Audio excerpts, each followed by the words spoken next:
છું પ્રીતિ। મહેસાણા બાળ ઓબ્ઝર્વેશન હોમમાંથી 6 જેટલા કિશોર ભાગી છૂટ્યા છે। કાયદાના સંઘર્ષમાં આવેલા 6 કિશોર ભાગી છૂટ્યા। સિક્યુરિટી ગાર્ડને ધક્કો મારી આ 6 કિશોર ભાગી છૂટ્યા છે। 1.5 વર્ષમાં ઓબ્ઝર્વેશન હોમમાં આવો ત્રીજો બનાવ બન્યો છે। તો 1-2 સિક્યુરિટીના ભરોસે 60 જેટલા કિશોર રાખવામાં આવ્યા। સિક્યુરિટી વધારવા સૂચના આપી છે, તેમ છતાં કોઈ જ અમલ નથી થયો। બાળ ઓબ્ઝર્વેશન હોમના અધિક્ષક પાસેથી રિપોર્ટ માંગવામાં આવ્યા છે। 6 જેટલા કિશોર ભાગી છૂટ્યા છે। છેલ્લા ઘણા સમયથી આવી ઘટનાઓ વધી રહી છે। પાયલ અમારી સાથે જોડાઈ ગયા છે। પાયલ, 60 કિશોરોની વચ્ચે, છોકરાઓની વચ્ચે માત્ર 1 થી 2 જ સિક્યુરિટી ગાર્ડ છે। વારંવાર રજૂઆત કરવામાં આવી, પરંતુ જ્યારે સિક્યુરિટી ગાર્ડ ન રાખવામાં આવ્યા ત્યારે આ ઘટનાને અંજામ આપવામાં આવ્યો છે। આ ઘટના બની છે।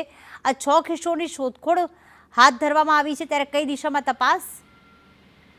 ચોક્કસ રીતે બાર ઓબ્ઝર્વેશન હોમમાંથી 6 કિશોરો ભાગી છૂટ્યા છે અને કાયદાના સંઘર્ષમાં આવેલા આ 6 કિશોર હતા તે એમાંથી 5 જે કિશોર છે તે હત્યાના આરોપી છે અને બીજા 5 જે છે તે દુષ્કર્મના ગુનાના કાયદામાં આવેલા સંઘર્ષના આ કિશોરો હતા। સિક્યુરિટી ગાર્ડને ધક્કો મારીને તે ભાગી ચૂક્યા હતા। અગાઉ પણ આવા 12 કિશોર હોમમાંથી જે બાળકો છે તે ભાગી ચૂકવાના કિસ્સા સામે આવ્યા છે। સિક્યુરિટીને લઈને અનેક સવાલો ઉભા થયા છે।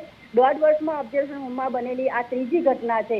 1-2 સિક્યુરિટીના ભરોસે 60 જેટલા કિશોરો જે છે તે અહીંયા રાખવામાં આવ્યા છે। જ્યારે સિક્યુરિટી વધારવા માટે અનેકવાર રજૂઆતો કરવા છતાં હજુ સુધી સિક્યુરિટી વધારવામાં નથી આવી અને 2 ગેટ લગાવવામાં આવે તેની પણ સૂચનાનો કોઈ અમલ હજુ સુધી કરવામાં નથી આવ્યો। એક જ ગેટ છે ત્યાં અને બાળકો જે છે તે કાયદાના સંઘર્ષમાં આવેલા બાળકો છે તેવા બાળકોને રાખવામાં આવે છે। ત્યારે બાર ઓબ્ઝર્વેશન હોમના અધિક્ષક પાસેથી રિપોર્ટ પણ માંગવામાં આવ્યો છે કે આ બાળકો કેવી રીતે ભાગી જાય છે, કારણ કે સિક્યોરિટી અગાઉ પણ માંગવામાં આવી હતી, તેમ છતાં સિક્યોરિટી વધારવામાં નથી આવી ને 60 જેટલા બાળકો રાખવામાં આવ્યા છે ને તેમાં 2 જ સિક્યોરિટી મૂકવામાં આવી છે।